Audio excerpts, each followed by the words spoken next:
No dobře. Čiže vlastne jemnučko. teraz iba brzdu daj si plusko, stačí ti, nemusíš tak a pomaly Čiže to je vlastne, a neutrál dávaš tak, že dávaš obidve? Nie, musí lebo si Ferrari ťuknúť. má tak, musí že... si ťuknúť. A ešte som si chcel na mieste vyskúšať, počkaj. To môžem teraz dať akože od seba padlo. Hej. Ako nič ti to neurobí. Ja chápem, len toto je na tom dzive. Že proste pekné kliknutie to má. Že vlastne tu je špecifické to, že vlastne tuto máš pluskové pádlo, ale ty keď ho dáš od seba, tak podradíš. Hej, čo je dobré, lebo ty keď urobíš toto, tak túto ruku, vieš, už nevieš mať. Chápeš? Takže ale to je na tom dobré. Keď aj dáš to minusko tu, tak vidíš na to minusku, jak sa pohne. Že pozeraj, hej. Vidíš? Aha, hej. Ale tu keď urobíš od seba, to dáš plusko? Hej. Vážne? Hej.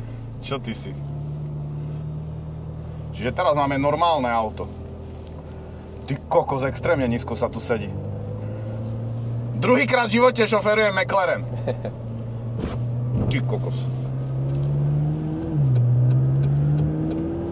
Páči sa mi ten volant, že je taký tenký, taký presne do ruky. Hej, to je pecka. Ale ten pose a toto, jak to ide za volantom? Čo ty si?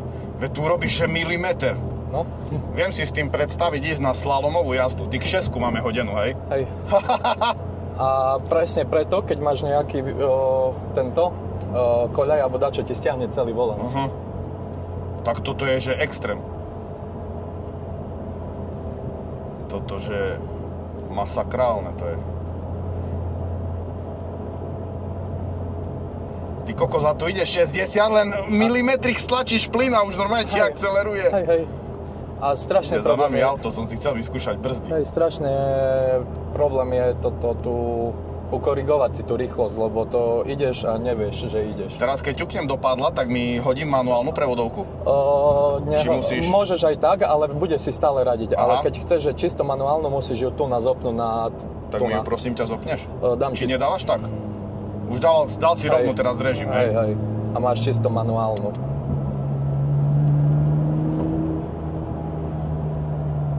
Aha, brzdy sú také. Aha, chápem. Zaujímavé ináč sú tie brzdy. Počúvaj, ale tá smerovka, to je jak divne, nie? Hej. Nie.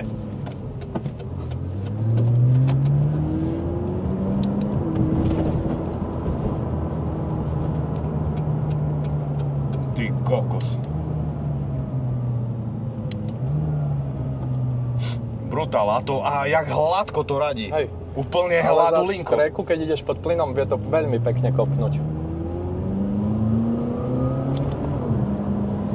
Fú. Tu je taký skok blbý. Ty koko! Pácha, bo ti vie veľmi jednoducho. Aha, dobré. A veľmi ľahko ho odtrneš. Kámo, tak ten volant, no ja som nič presnejšie som v živote nezažil. Teraz reálne, že milimeter. Tak toto je, že extrém. Teraz to má krásny zvuk. Hej. Počúvaj, ale slabina tohto auta sú podľa mňa svetla, ne? Mám ich dosť nízko, ale keď si dáš diaľkače, to má neskutočné diaľkače. Ty kokos. Počúvaj, tu ti stačí 2, 3. Tak toto tu ťa vyniesie jak toto, akože zádok ti vezme, bo je, vieš, veľké gumy a ešte chladné.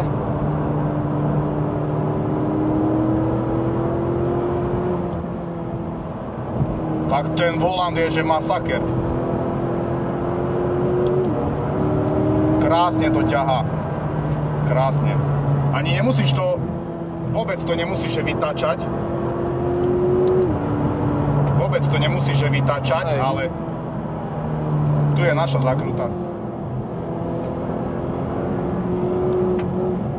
Krásne to sedí.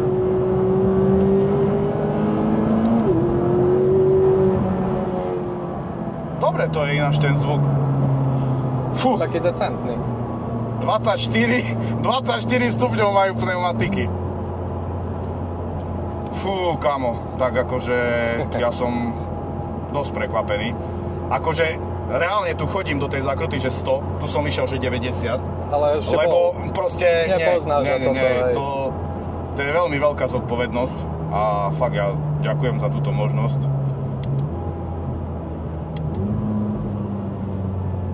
Ty kokos, to je riadna motokára. Kebyže vidíte moje nohy, tak ja mám, že zimomriavky všade. Na nohách všade. Ako to radí, ako to ide za volantom, to je masaker.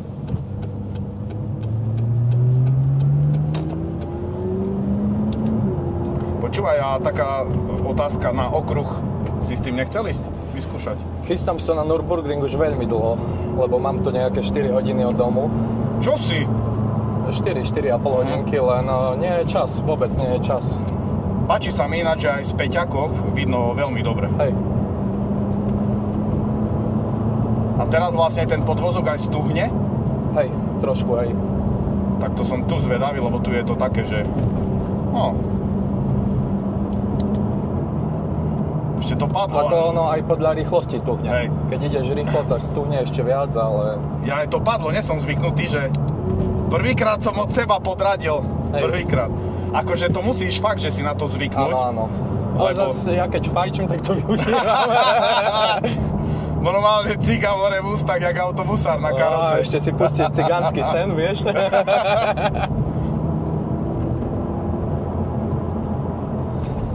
Fú. No, tak ja, akože tá 812 bolo brutálne emočné auto. Na tých priečných nerovnostiach brutál to cítiť, hej, hej. Ale ešte koľkokrát stratíš trakciu a toto ti auto urobí na tej nerovnosti. Ale brzdy fakt sa zdajú byť slabé. Hej, ale keď stlačíš poriadne, tak ideš. Aha. Tak je to nastavené. Hej, oni vlastne to jak... Počkaj, a ten pedál, on je z vrchu prichytený, či zo spodu brzda? Ani neviem. Z vrchu asi. Asi, hej. Hej. Lebo možno, že vieš, jak na rallyových autách, že keď to máš zo spodu, hej. No dáme tomu troška. Čo ty si? Oj, tak to teraz bolo čo? To jak je v zábere, tak to krásne kope. Počúvajte, neuveríte, čo teraz svieti a blika. Check engine. Hej. To je klasika pri McLarene. Toto je dokonalé. Všetky poriadne auta musí zasvietiť check engine. Ono chvíľu prestane. Hej, už neblika. Hej. Ja som sa na to pýtal v McLarene a oni mi povedali, to je normálne, nič si z toho nerob. Nie ako, že ty kokos pod záberom, to ide brutálne, ježiš, to musí veľmi dobre fungovať na okruhu. Lebo tak ti poviem, ono, to je chyba sviečok, ono vynecha zapaľovanie a ti začne blikať, lebo sviečky reálne tu, keď tomu dávaš bomby, ak teraz ideme, tak sviečky po 5000 môžeš meniť. Vážne? Aha. Ale nie je to kvôli tomu vypínaniu valcov? Môže aj byť. Ale podľa mňa, aj keď máš už tento režim, ten track, tak podľa mňa už tedy nevypína asi valce. Nie, ale... Teraz? Aha, priečne. Akože nevypne ti v treku, ale mne sa stalo možno 4-krát, že mi to vyplo valce, že v kolóne, ak som sa dlho posúval.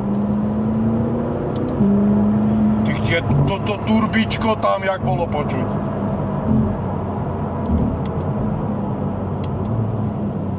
Brutálne, to je normálne, si to viem predstaviť na tom. To keď pôjdeš na Nürburgring, kamo, tak to budeš piči z toho. Ja viem. Krásne to funguje, Bol fakt. som vo Francúzsku, len tam to nebolo kde využiť to auto, potenciál. A zas reálne ti to tak poviem, ty keď už si kúpiš to auto, ty zistíš, že to auto není o rýchlosti. Áno. Proste ty si užívaš aj pomalú jazdu s tým. Málo kedy idem rýchlo s tým. Počúvaj, ale ja to mám to isté z RS3, hej, dobre, je to len akože obyčajné auto v odzovkách, nie je to super šport, ale tiež je to raketa, hej, ide to 300, má to 3,4 z 0 na 100, takže... A hlavne, keď už máš to auto, tak keď si taký človek ako ja, že proste na to tvrdo zarábaš a takže nie tatko, mamka, neviem kto, tak veľmi rozmýšľa, že koľko ten servis a všetko stojí.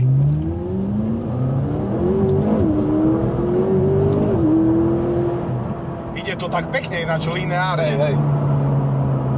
Zatlačí, ale tak plynulo. Hej. Fakt akože, dobre to je, veľmi dobre to je. A tie brzdy sú fakt, že také divné, ale ten volant, keď ideš rýchlo, tá fakt len troška tam do toho ťukneš. Jak sa dáva ten režim? Normálny? Nežnám, hej. Teraz ti prepnem. Keď len fakt som len ťukol do volantu, tak tam hneď bola tá odozva, hneď. Hej. Akože za mňa, no ja neviem, nemám tomu čo vytknúť. Tak jak Andrew Tate hovorí, vyskúšal veľa aut, ale stále sa k McLarenu vráti. Akože nemám pocit, jak aj sa hovorí, že McLareny, že sú nekvalitné opracovanie. Nemám z ničoho pocit práve, to že by som povedal. Tá elektronika by som povedal. A tie nové, možno GTčka, tak sa ľudia sťažujú, ale toto je to je vlastne druhý model, lebo oni vydali tú MP4 12C a potom vydali tieto. Takže tam možno si ešte dosť dali zavisieť na tej kvalite. Tu som zvedavý na koľajničky. Drž si zuby. A tie sú v pohode. Hej.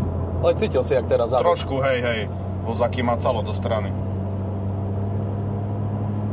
Ty kokos. Ako to je v lete napríklad? Neprehrievalo sa veľmi ti v interiéri, že vieš to pekne dochladiť? Musíš mať klimu zapnutú, lebo jak vypnem klimu, máš tú saunu.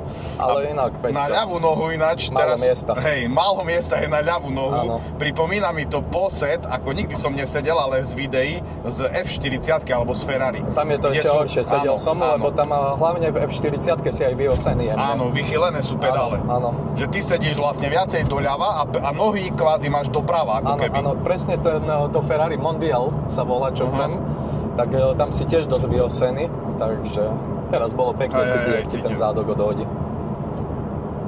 Ty kokos, ale tu si myslím reálne, že idem 50 a idem, že 70. No. A ten otačkomer ináč jak skáče, si zišiel takedy? To je klasika pri McLarene. Toto je ináč dosť úsmevné, že to tak sa to hýbe. Hej. Zo začiatku mi to vadilo tiež. Ja ti veľmi pekne ďakujem, dúfam, že si bol spokojný s mojou jazdou. Jasné. A fakt je to akože popiče auto, kamo. Ďakujem. To určite si to zaží. Ako podľa mňa už na jednej strane, aj na Nordschleife už to bude také, že dosť tvrdé. Hej, lebo reálne to je rozbitá okreska. Ale ja si myslím, že tú jazdu si tam krásne užiješ. Aj skrz to, že ako pekne toto auto ide za volantom. Ako ja už som bol na Nürburgringu, ale nie na tomto, vieš. Lebo však nemám ho dlho a ja čas. Aj, toto je náš tiež riadne rozbité. Hej. Toto je problém, že keď si tak nízko a ide oproti tebe SUVčko a ideš na dedinskej ceste alebo čo, tak ty kokso dobre, že nezastavujem koľkokrát. Hej, lebo oslepuje to brutálne, lebo tu sedíš reálne, že na zemi a ide oproti tebe auto a rovno do ksichtu, no. No ale tu keď sa tomu vyhýbame, tak je to si myslím, že v pohode.